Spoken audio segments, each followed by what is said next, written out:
बिस्मिल्लाहिर्रहमानिर्रहीम। नाज़रीन व सामीन, आज हम एक ख़ूबसूरत वाक़या आपको सुनाने लगे हैं जो सही मुस्लिम में मौजूद है, और इस वाक़े को आका अलैहिस्सलाम ने अपने ग़ुलामों को सुनाया है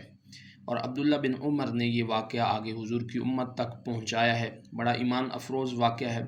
आखिर तक ज़रूर समाअत कीजिएगा, आपका ईमान ताज़ा होगा।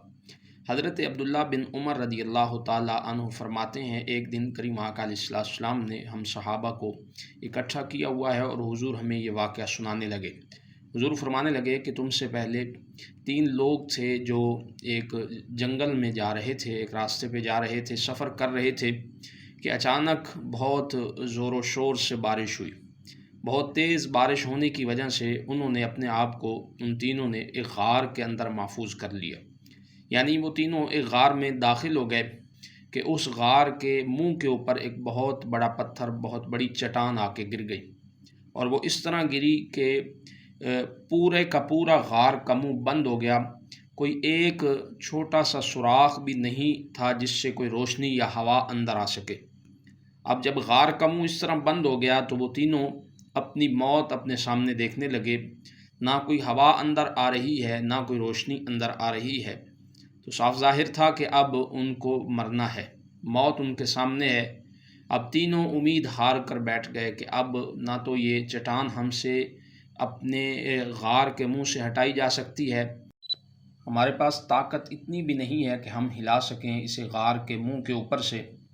तो लिहाजा वो तीनों उम्मीद छोड़कर और मौत को याद करने लगे कि अब हम मरने लगे हैं।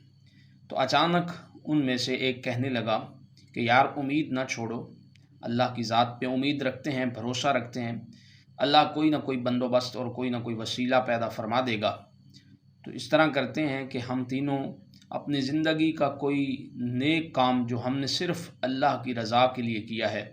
उसको याद करते हैं, और उस नेक काम का वसीला देकर अल्लाह की बारगाह से दुआ करते हैं, अल्लाह ताला हमें ज़रूर इस गार से निकालेगा और हमारी हिफाजत फरमाएगा। ये बात बाकी दो को भी बड़ी पसंद आई। उन्होंने कहा, चलो इस तरह करते हैं, हम अपने नेक काम याद करते हैं। अब पहला बोला, उसने कहा, या अल्लाह, तू जानता है कि मैं बकरियां चराता हूँ, जानवर चराने के लिए मैं जंगलों में जाता हूँ, दूर दराज इलाकों में जाता हूँ, रेवड़ चराता हूँ, लेकिन जब मैं चरा कर घर शाम को वापस बकरियां ले जाता हूँ तो मैं दूध निकालता हूँ उन बकरियों का। वो ताज़ा दूध अपने बीवी बच्चों के पास नहीं ले जाता, सबसे पहले मैं अपने बूढ़े वालदैन को वो दूध पिलाता हूँ, और जब तक मेरे वालदैन वो दूध नहीं पी लेते मैं अपने बच्चों को और अपनी बीवी को दूध नहीं पिलाता। और एक दिन कि जब मैं बकरियां चराने के लिए घर से निकला तो मैं बड़ा दूर चला गया, मुझे वापस पलटते पलटते रात हो गई। मैं जब रात को घर पहुंचता हूं तो मेरे वालदैन, बूढ़े वालदैन, मेरा इंतज़ार कर कर के सो चुके थे। मैंने हस्बे रूटीन जिस तरह मैं करता था, मैंने दूध बकरियों का निकाला है। मेरे बच्चे भी भूख की वजह से बिलख रहे हैं, मेरी बीवी भी भूखी है, लेकिन या अल्लाह, मैं अपने वालदैन के सिरहाने खड़ा हो गया, दूध का प्याला लेके, दूध का बर्तन लेके, और मैंने उन्हें जगाना भी बेअदबी समझा कि जगाऊंगा आराम में खलल होगा, मैं बेअदब हो जाऊंगा, मेरे वालदैन नाराज़ हो जाएंगे। मैंने उन्हें जगाया भी नहीं और मैं दूध का प्याला लेके खड़ा रहा और अपने बच्चों को भी नहीं पिलाया। मेरे बच्चे भूखे प्यासे बिलखते हुए भूख की वजह से सो गए। इधर आधी रात को मेरे वालदैन उठे, मैंने दूध पहले उनको पिलाया और उसके बाद मैंने अपने बच्चों को और बीवी को दूध पिलाया। फिर वो कहने लगा कि या अल्लाह, अगर ये सारा मामला मैंने तेरी रज़ा के लिए किया है, तुझे राज़ी करने के लिए किया है, तो तू मेरा ये अमल कबूल फरमा और उस अमल के सदक़े से इस गार से निकलने का कोई ना कोई रास्ता निकाल दे, इस पत्थर को आगे से हटा दे। हुज़ूर फरमाते हैं, उसकी ये दुआ अल्लाह की बारगाह में कबूल हुई और गार के मुंह से जो पत्थर पड़ा था, जो बड़ी चट्टान पड़ी थी, वो थोड़ी सी सिरकी, इतनी सी हिली कि अब सिर्फ हवा और रोशनी अंदर आ रही थी। बाहर से सूरज की किरणें और हवा के झोंके अंदर गार में आने लग गए। बाकी दो भी खुश हो गए। अब दूसरे की बारी आई तो उसने कहा, या अल्लाह, तू जानता है मेरी एक चचाज़ाद थी जिसके साथ मैं बहुत ज़्यादा मोहब्बत करता था, वो मोहब्बत जो एक मर्द एक औरत से करता है, لیکن میرے کہنے پر بھی وہ میرے جال میں پھنس نہیں رہی تھی۔ میں نے اسے بڑی دفعہ بلایا لیکن وہ میرے بلانے پہ بھی نہیں آ رہی تھی،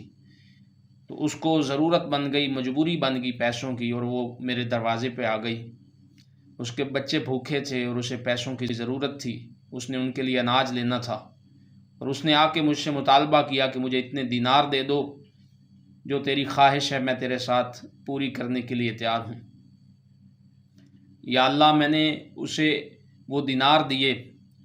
تو جب وہ میرے نیچے آ گئی اور میں اس سے وہ خواہش پوری کرنے لگا، یہ میری سالوں سال سے خواہش تھی، آج وہ میری پوری ہونے لگی، تو اس وقت میری چچا زاد نے مجھ سے کہا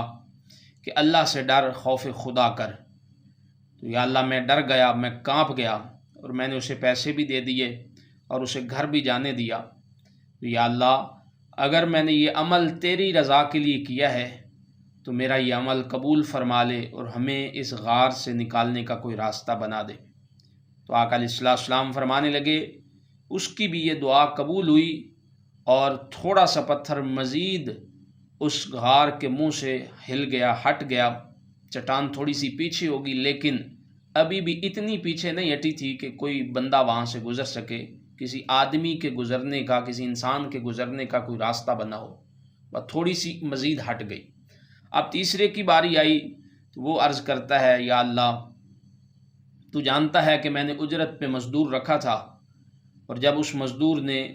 اپنی مزدوری کر لی تو جو طے پائی تھی مزدوری میں نے اسے جب وہ دی تو اس نے کہا یہ تھوڑی ہے، ہمارا جھگڑا ہو گیا اس بات پہ، اور وہ بغیر مزدوری لیے وہ چلا گیا۔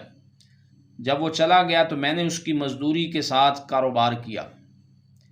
میں نے کاروبار کیا، کاروبار کے اندر یا اللہ تو نے برکت دی، اس سے میں بہت زیادہ میں نے مویشی خریدے، اور اس کے ساتھ میں نے غلام خریدے جو ان مویشیوں کو چراتے تھے، اور بہت زیادہ گائیں ہو گئی اور بہت زیادہ جانور ہو گئے۔ تو ایک دن وہ سالوں سال کے بعد میرے پاس دوبارہ آیا اور وہ کہتا ہے مجھے میری مزدوری دو۔ تو میں نے اس وقت اس سے کہا کہ یہ ساری گائیں اور یہ غلام تیرے ہیں، یہ چرانے والے غلام بھی اور یہ گائے۔ وہ کہتا ہے میرے ساتھ مذاق نہ کر، میری مزدوری اتنی نہیں بنتی، یہ میں مذاق نہیں کر رہا،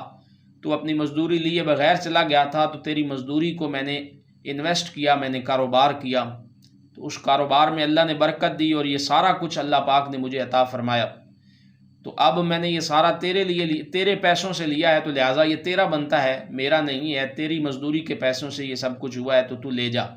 وہ خوشی خوشی وہ اپنا مال اور وہ سارے غلام وہ لے گیا۔ تو یا اللہ، میرا یہ عمل فقط تیری رضا کے لیے تھا، اگر یہ تجھے قبول ہے تو اس غار سے نکلنے کا کوئی راستہ بنا دے۔ حضور فرماتے ہیں جب تیسرے نے دعا کی تو اللہ تعالیٰ نے اس پتھر کو، اس چٹان کو غار کے منہ سے ہٹا دیا، اور وہ تینوں جو موت کی راہ تک رہے تھے اپنے نیک اعمال کا وسیلہ دے کر اللہ کی بارگاہ سے دوبارہ زندگی حاصل کر گئے اور دوبارہ اس مصیبت سے نکل کے زندہ ہو گئے۔ اور اس واقعے سے، اس حدیث پاک سے ہمیں یہ سبق ملتا ہے کہ کوئی نہ کوئی ایسا عمل ہماری زندگیوں میں ہونا چاہیے جو فقط اللہ کی رضا کے لیے ہو، کہ مصیبت پڑنے پہ ہم وہ عمل اللہ کی بارگاہ میں پیش کر سکیں۔ اللہ کی رضا کے لیے کیا ہوا عمل، وہ ایک کھجور کا دانہ ہی کیوں نہ ہو، حضور نے ارشاد فرمایا